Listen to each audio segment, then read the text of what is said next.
You are listening to Season 2 of the Not Neurotypical podcast.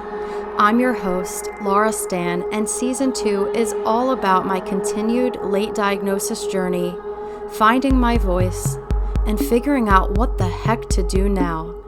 So strap on your safety belts, hold on tight, because it's still going to be a bumpy ride. A lot has been going on in the world since I last recorded a podcast. Actually, the world is completely different than last time I recorded a podcast. It was about March 4th, and it's now March 29th. And I try to record frequently and share podcasts frequently, but I am also not the kind of person who can just pick a subject and just like rant about it unless I'm just feeling it. I think that is probably part of the narrowed interest. Things have to be a special interest for me to spend a lot of time on it. Unfortunately, I am not the person that can just focus on whatever I want or really contribute a lot of time to things that I know I should do rather than what I want to do without a lot of hard work and effort. And this podcast and autism in general and neurodiversity, neurodivergent adults, all of those subjects are my special interests. And even when I have a special interest, though, I can't just rant about things within the special interest to you on a podcast unless I'm really feeling it. And that's why it's been so long. And also, I've been very distracted. I don't know if you've ever heard of this thing. You probably haven't heard about it, but it's called coronavirus, COVID-19 more specifically. Just a little thing going on. Just kidding. It's everywhere. We can't escape it. It's so all-consuming right now. I mean, most people in the world are not allowed to go to work. They're home with their kids. Most kids in the whole world are not going to school. Like, what the heck? Like, it's crazy. And March 4th, I had heard about it, and it just seemed like this distant thing that was probably going to be like H1N1, where people are kind of concerned. And I mean, this is my experience. H1N1 or bird flu kind of came around, and it was on everyone's radar, but like March 4th, that's kind of how I felt about coronavirus. And I never knew anyone personally that got H1N1. Where I was at the time, there was not a big outbreak there. I think maybe like 2 people got it around me in the city, and it was just like on the news, but it was like one of those things, like it's in the news, but it doesn't really affect your life.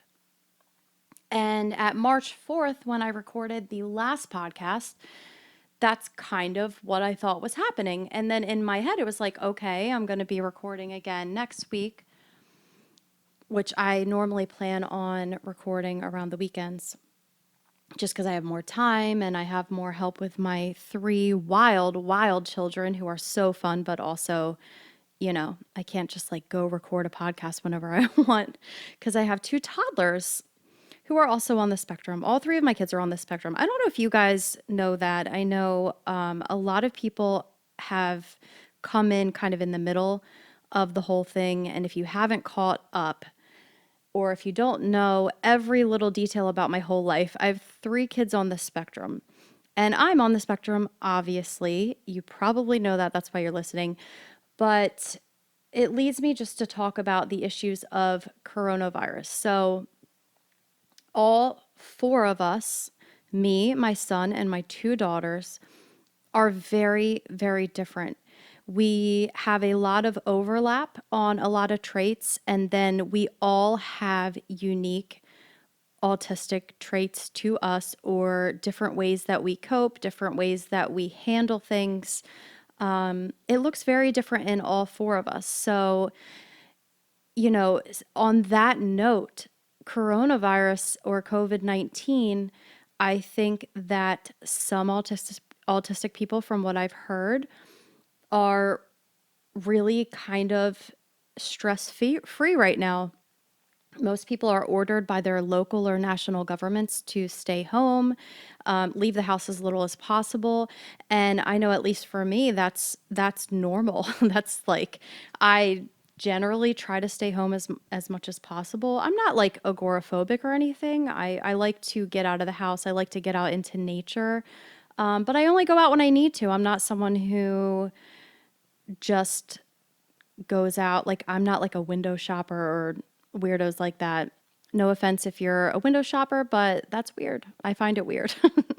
But yeah, like, there, as everything else, everything else that I do, it has to have some sort of purpose. I have to be driven, there has to be some sort of like value behind it. I can't fake stuff, which has been really hard.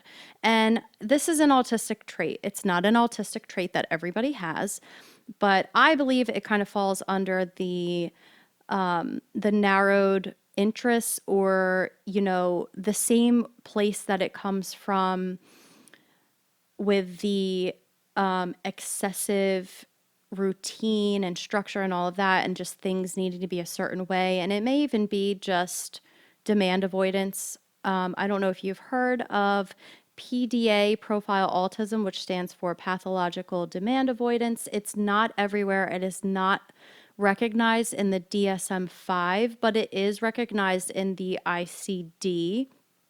And I believe, I'm probably wrong, I believe mostly the UK and Australia use ICD, which is like a different version of the DSM. So it's similar. It's like a diagnostic criteria. It establishes diagnostic criteria.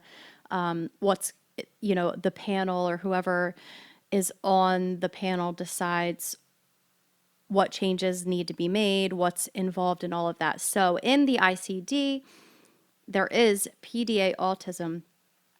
I believe the ICD has a little more flexibility. So some doctors give you a PDA diagnosis and it's not actually an autism diagnosis. This is what I've heard. I don't know if this is true. And then most doctors, I believe, give you a PDA autism diagnosis, and you're considered on the spectrum, and you just get an autism diagnosis. But it's like old school back in the day when there was like 5 different types of autism diagnosis. But here in America, in a lot of countries that mainly use DSM, it is not recognized, and it's pathological demand avoidance. So it fits me a lot, but all autistic traits fit me a lot. Like, there's really no question in my mind. And I keep like uncovering things as I go. It's been almost 9 months since I was officially diagnosed on July 1st, 2019. And I'm still like picking up on things or thinking about past experiences, or something new kind of happens and I'm like, oh wow, is this autism? Like, what's going on? Is this ADHD?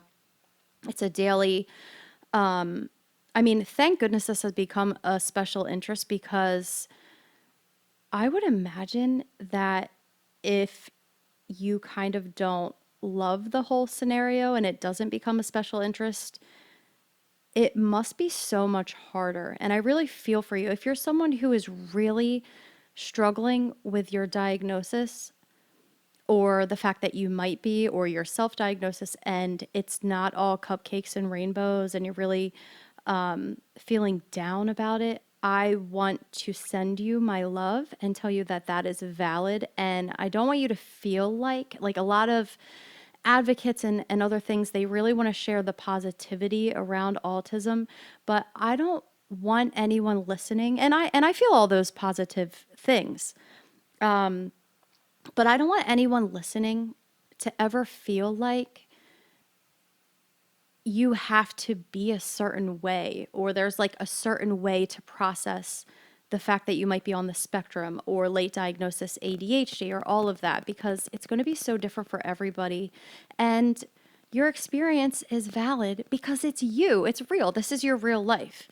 And going back to my point, I think that the when you suspect you're on the spectrum and you're looking into it and it doesn't magically become an obsessive special interest like it did for me, I would imagine it's going to take a lot longer because you might be avoidant, as we were just talking about with PDA autism. You might be demand avoidant, and even just looking at it might feel like a demand, so you don't really dive in like I did. Or there's a big possibility that it's hard to reconcile all of the negativity and change it to positivity when it's not a special interest and you're not like engulfing yourself in this stuff, because it's just natural. Well, first of all, when you're kind of researching everything and that first wave of like what is autism and you go on the internet, it's all negative stuff.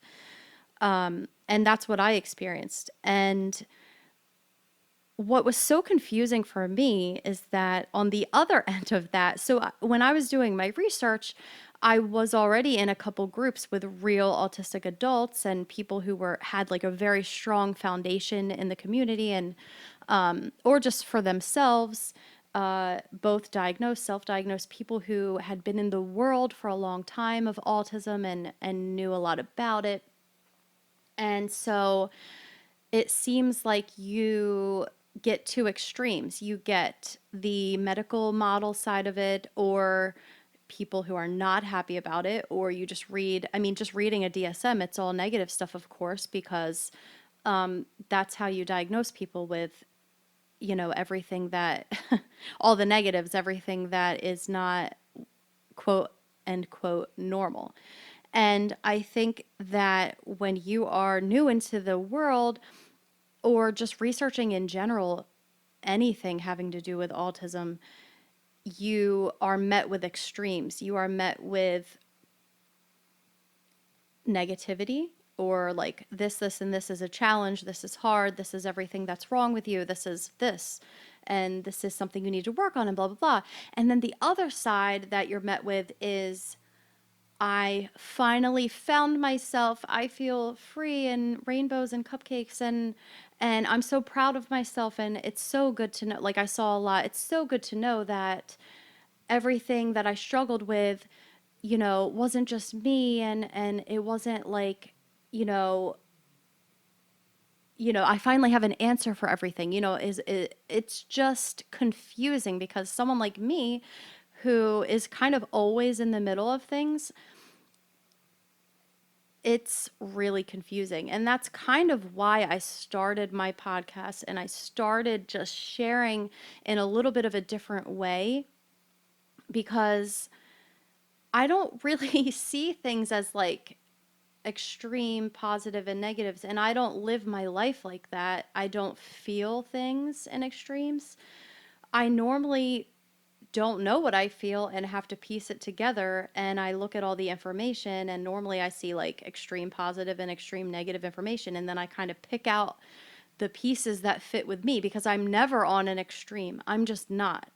I can't relate to extremes, and I think it's probably my low empathy, honestly, because I and the the fact that I just don't always process what I'm feeling right away. So I'm not immediately connected to things like maybe some other people are, and the way that other autistic people can be, because, empathy, there's different types of empathy. There's different, it's empathy is kind of its own spectrum. Like with certain things, certain people feel really deeply and connect, and then other things maybe they don't. I don't think anyone has like empathy, emotional, cognitive, and all of that, like in the same way across the board in every situation. So it's just like it's like a spectrum within a spectrum. It's so confusing and annoying and hard to grasp. But I think because of that, I just feel like I'm never processing anything myself, like internally. I am always reading into everything and getting all of the information. I'm getting the good and the bad, and then I'm kind of piecing together what makes sense for me. And as I'm saying this to you all, I'm realizing how abnormal that probably is. I don't know. Do you relate? Like, reach out to me, let me know. You know, all my links or everything. Like, is that how you are? Like, is this normal? I guarantee you it's probably not normal because there's literally very few things I do that align with, normalcy in general. But, yeah, so I think because of that, though, I don't think it's like a negative thing. I'm very disconnected from people and the world often. That doesn't mean that I can't connect, though. I just connect a different way. So I'm generally coming from the outside of something. And, a doctor would probably hear that and think that that's, you know, I'm not capable of it. But what people don't understand is that autistic people just generally have a different way to get somewhere. So that's why the DSM criteria is so confusing, because it makes sense for kids in a lot of ways. But for adults, we've created so many workarounds to things, or we have a different way to do something. And it doesn't mean we can't do things. We just have a different way of doing it. And that's something that doctors and research teams and medical, scientific, and, people that just aren't autistic, it's really hard for them to grasp that, because I think generally, well, you think about school, like you're taught one way to do everything, you're taught a correct way, and that can change over time, but everyone in the class learns the same way. Um, and it doesn't mean that we can't do it that way, but, when left to our own devices, which if you're suspecting you're autistic right now, or if you got a late diagnosis in adulthood, you've already created all these workarounds. And it's, the world kind of sees you as someone who like can't do things, but that's totally false. We can do pretty much anything that anyone else can do. We just have a different way of doing it, or we need a different process, or we need more time, or like the world needs to catch up to us, or, whatever the situation may be. So I went so far on a tangent here, but I'm going to bring it all back. With COVID-19 and all of that going on, processing is going to be all so different. I'm sorry, I just like took you all the way around the world. And I think all of these things connect somehow, but I haven't gotten there yet, even in my head. uh, follow along, pay attention, focus back in here. I'm going to have a point. So everyone's processing COVID-19 so differently. And I got off on the tangent because I was explaining that we're all so different and we all have different methods and different things. And I wanted to share kind of where I am right now. I've been Philadelphia, the city of Philadelphia, and many counties in PA have been on lockdown for 2 weeks now.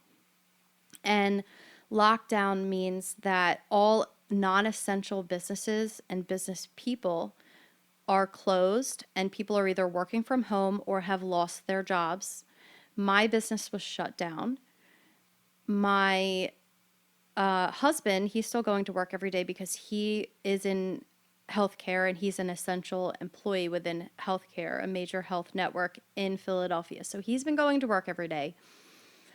And the order, it's actually, I called it a lockdown, but it's actually a stay-at-home order now at this point.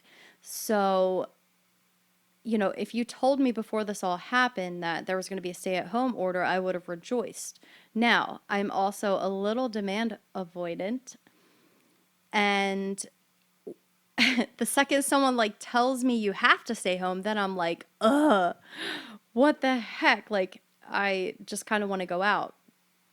But then there's all this uncertainty out there, and there's so much they don't know. Like, there's not many tests. So many people don't know if you could just be walking around with coronavirus and not know it and be spreading it and and not be symptomatic. And then they're saying that the incubation period where you can be contagious and not know it yet is like a couple days. So it's just kind of like a lot that it's like this invisible virus going around and all the uncertainty. So I want to leave the house when I normally don't want to leave the house.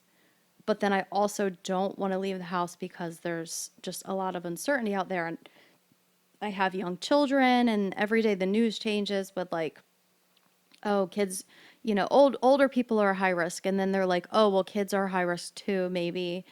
I don't know. It's just all over the place. So with the uncertainty, I do want to stay home. I'm fine with it. I kind of want to go out. But after 2 weeks, like the first week, I was totally fine. Week two, I've had a little bit of a spiral. Like, it just doesn't feel right. And not too much has changed in my routine. My son's home from school, so of course that's changed a little bit, but it just kind of feels like we were getting close to spring break anyway, so it's kind of like, all right, no big deal. But week two is when it sinks in. Like, how long are we going to be cooped up with my business shut down and no one able to do anything besides essential life sustaining things? Like, the only thing you can do here is go to the grocery store and go to a CVS and get your prescriptions or whatever. It's just literally like that only. And even the restaurants are not allowed to have customers dine in. Everything's takeout, and you're not even allowed to enter the business. Like, yeah, it's it's really extreme. And I get why. Like, I'm not upset about what's going on in the world. I mean, some people are like blaming this all on the media, which I'm not trying to get political or anything, but I find that kind of absurd because there's pretty much a scientific and medical consensus with like all the doctors and scientists who study this type of thing and have an expertise, like they're pretty much all on the same page. So I feel comfortable with the actions that local governments are taking. I mean, nobody likes it. I don't like what's happening to the economy here and all around the world. That's a little scary. But I get it. I get what's going on. But what's hard for me is uncertainty, because that's like a routine and transition thing. I think a lot of autistic people who are fine with staying at home, it's the uncertainty and the not knowing what's next, not knowing what to expect. Like, that's something, at least to me and a lot of autistic people that I know, those things are really important to us. And that's because we've been through a lot.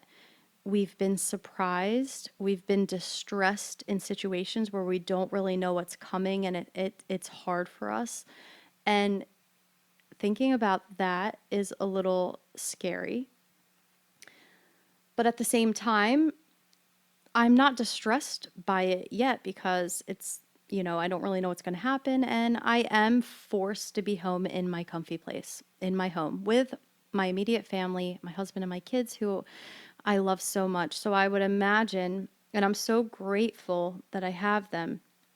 I would imagine if you're stuck in the home in a bad situation, with a partner that maybe you were planning to leave, or like, situations like that, I imagine it's probably torture. Or if you're a younger adult and you're still living with your parents and there's, that negative dynamic that a lot of younger adults have when they're still living with their parents and all that, I imagine it's really hard. So if you're struggling out there, I'm sending you my love. And I don't want to dwell on this too much and like, upset everybody and the people who are just trying to cope and all of that. I just want to point out that we're going to get through this and we can do that together. And if you're struggling, and you are not in the Not Neurotypical Squad, which is a free group that you've heard about probably on here, but it's a free group for neurodivergent adults. It's very accepting and understanding. If you are not okay right now, I want you to go to the squad and just vent. Find your space. You can vent on the main page. You can go to one of the groups if there's a specific thing that makes sense. The different squads kind of have different subjects, but go there and be yourself, and you're allowed to vent. It's actually the most amazing group I've ever been involved with. And when I say I have not had to moderate at all, I mean it.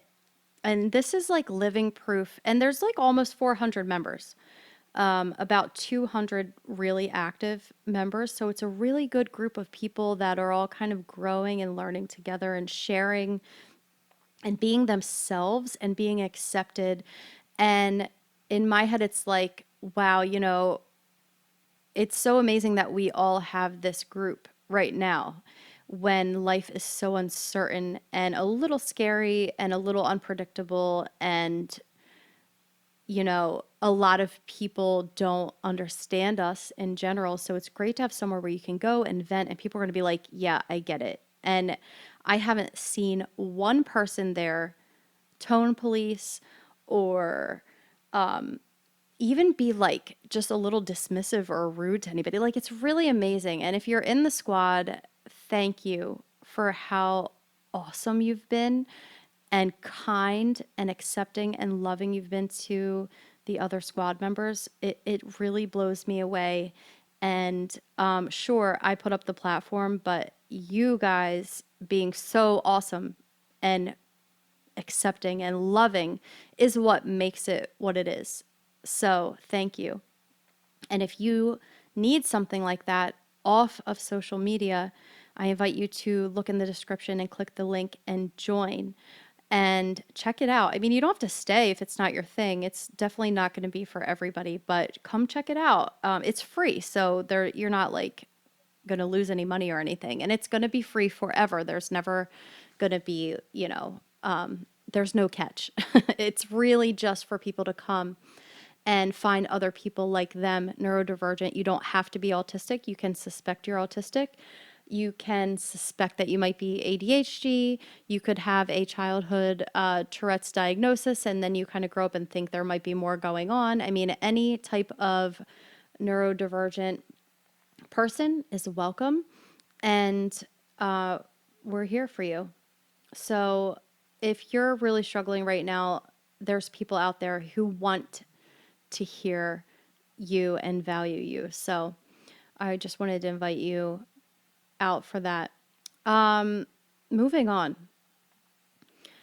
I wanted to kind of circle back to the PDA and kind of like struggling with things, and kind of tie that in. I talked a lot about how I just can't do whatever I want or what I think I need to do. It's like I have to have some sort of value or passion or something behind it. And it's gotten me into a lot of trouble over the years. Everyone around me my whole life, not everyone, but the general consensus is that I'm a difficult person. And I would say it's mainly because of that trait, because it's so hard to do things that I don't want to do, even when I know I need to do it. And that's something that isn't just autism, too. Like, that's definitely an ADHD trait to a certain degree. I think it's a little more extreme in some cases in autistic people, but it's something that not just autistic people struggle with. And it just kind of comes from a different place. So, like in ADHD, you can't do things that you're not interested in because you get bored easily, and it's like you get distracted and things like that. For autism, I think it's more, it's like a black and white thing. It's like you're so all or nothing, hot or cold, or at least me. I'm sharing about me and some people that I've talked to that I know this is a trait that not just me has. But I think it's like a black and white thing. It's like, and I spoke a couple episodes ago about the playing with my kids thing. And what I'm learning now is if I can, it's the first step that's the hardest. And like I said, it's not like we can't do things. The abilities are there in so many cases when people think that they're not there. We just need the chance to do things our own way or figure out a workaround or figure out how it makes sense for us. Because if it doesn't make sense to me, I can't do it. That's why that's why I struggled so much in jobs. Because so many jobs are completely inefficient and it's just done a really like ridiculous way, or at least to me.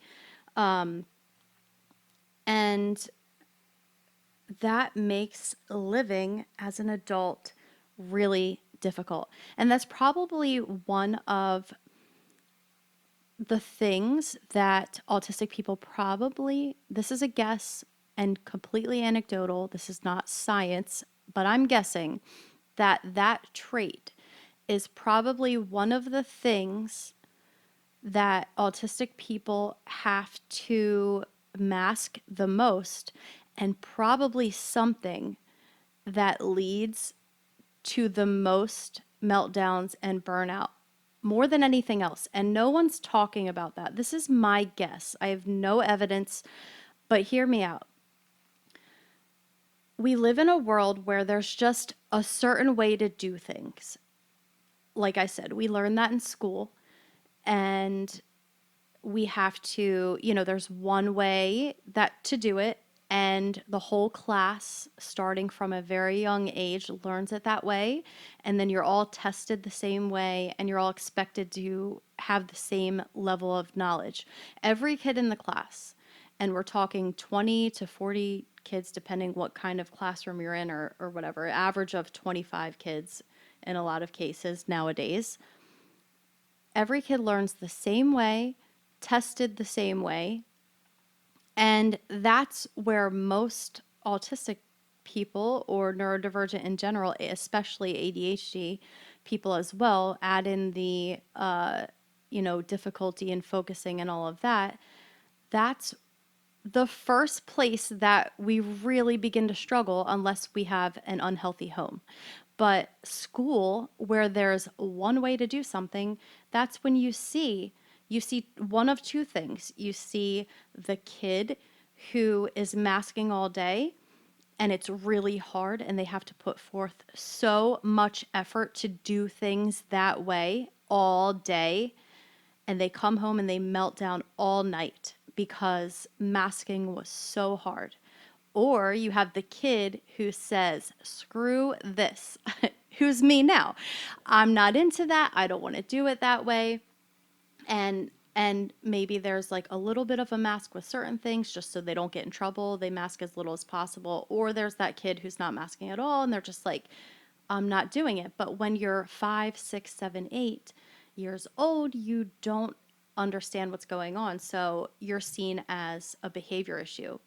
You're seen as defiant or bad, or just any of number of things. And the real issue is that it's not a great learning style for them, or they need extra time, or they need a different way to grasp what's going on, or they're not given the chance to learn the way that they need to learn. It doesn't mean they can't learn. It doesn't mean that a kid can't sit still in class all day. It's the fact that there is one way of doing things, and probably at least half the class needs a different way. So, and it just blows my mind that it just feels like that's never going to be addressed. But neurodivergent people start struggling in school, and then you struggle 13 years. Not always. Some people love school. If that learning style works for you, you're especially probably going to be late diagnosed because you're missed, because people assume if you're ADHD, you're bad, or if you're autistic, you're dumb.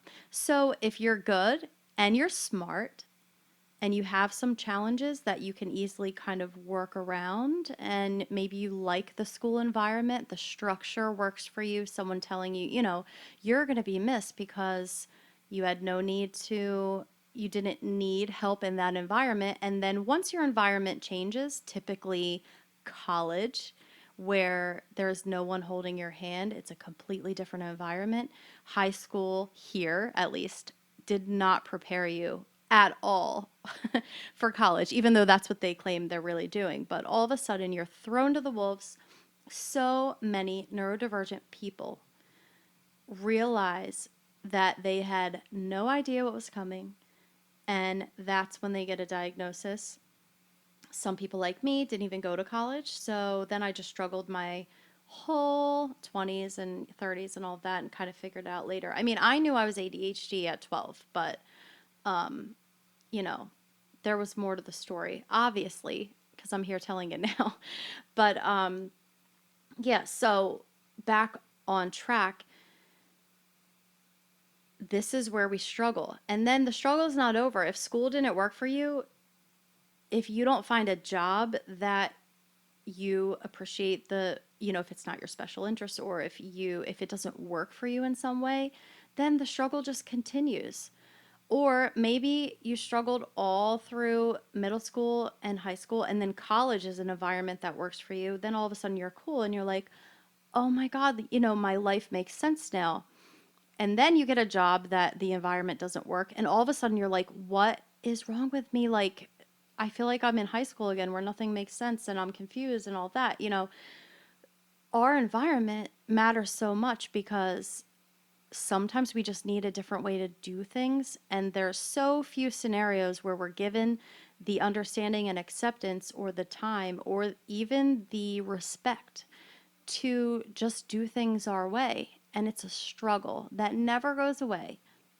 And this is one reason why talking about this and wrapping our heads around this is so important, because this is a self advocacy opportunity for you. And that's why I want to talk about it, because knowing this and understanding this might keep you from meltdowns and burnout. And unfortunately, in school, kids don't have a lot of options unless they're able to get an IEP or a 504, which unfortunately there's a whole lot of ADHD and autistic kids who are left out of that due to getting good grades and things like that. Because once again, they place needs with needs and challenges, they place that with ability, and there's just it's like tunnel vision. So they have to see it. If there's anything invisible, they have to see it. And if you're getting good grades, they just claim they never see it. They're just never going to see it. You have to push and push and push. It's so stressful. I've been there. I'm a mom of 3, as you know, but 1 in school. And it's been just an ongoing struggle. And I get it. But it really just doesn't end there. That's the problem. And this is why we need people understanding this stuff and talking about it and getting out there, because a lot of us deal with the same crap into adulthood every day. And not just from work, we get it from family, we get it from sometimes our partners, or even sometimes our kids, it's just, it's hard. But I think if you are conscious of this fact, that it's not that we can't do things, it's that we typically want to do things a certain way. And, there's nuance here, because some things you need to learn to do the right way. But a lot of the time, there should be some sort of flexibility for you. People need to accept and understand us and give us that. Just because we need to do things a different way doesn't mean we can't get there. And I mean, using my empathy, or lack of, and my inability to just instantly connect to everything around me, like I said, this is the perfect example. It doesn't mean that I can't connect. It just means that I have a very, very different process than most other people do. And I have to take in all the information and figure out how I feel about it. And I 99% of the time have real feelings and know how I feel. It's just not right away. It's down the road. It's all different times depending on the situation, but normally pretty quickly, like within 5 minutes, I can take in the information, but I have to ask questions. I need to often like look things up, see how I feel. I also just have to be interested in it. And like I said, I have to find value and have a passion in things and all of that. So I think it's just really important that you have the conscious awareness of this and figure out where you fit into that. And then that's something that you have to learn how to self advocate for. And beyond that, it's just something that I think is highly masked because we're told that you have to do things a certain way and there's no other way to do it and all of that. And to me, that's just extremely ableist because literally we're told our whole lives that if you can't do things the way that you're taught, people just assume you can't do them. And that's just so wrong. And very few jobs give people the creative freedom in a lot of ways. Some do. And sometimes it depends on what kind of manager you have. Some managers are like, give me the outcome that I want and I don't really care how you do it. And then other managers don't always care about the outcome. They want to see like work, being done a certain way. And if you don't like that work, that job's probably not going to work out for you. But it's just something that we need to be aware of. And I really believe if you can figure this out for yourself and self-advocate and stick up for yourself when you need to, this could possibly cut down so many meltdowns and even a huge burnout because I've experienced this is the just me processing out all of this world of autism and figuring it all out and where I fit in all of the different pieces and packages that are so tightly packed in autism and figuring out where I fit has helped me so much. And I realize now that, burnout and meltdowns, I think, are some of the hardest things to figure out, like why you experience them. And I have figured out that one time that I had major burnout, well, actually two times. One was probably 14, 15, 16, and it was school related. And it was just too hard. I was masking and I was finally on Adderall and I finally could do things, but I masked even harder and it led to serious burnout and I had just huge like full on breakdown. It was bad in my teenage years and then I experienced the same thing in my 20s when in the working world.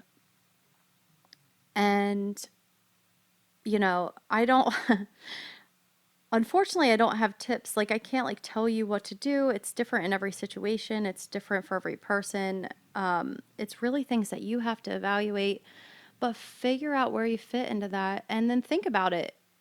I think for a lot of you listening, it probably makes sense that the narrowed interest and that need to do things with purpose or efficiency or whatever your passion is, doing things that don't make up for that. If you notice yourself masking those things, like think about it. Think about what led to your last meltdown or your last burnout. Was it masking doing things a way that didn't make sense for you?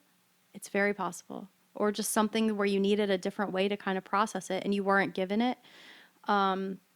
It's really important. And that's something that I will be advocating for the neurodivergent community because I think it's really, really important. And it's something that I really don't see anyone talking about. And I think it might be a huge help for major awareness on this subject. So that's my rant for today.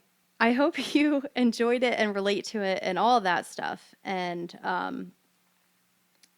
exciting thing is that I'm going to continue this rant on the secret vlog, not vlog, the secret podcast tier of my Patreon account.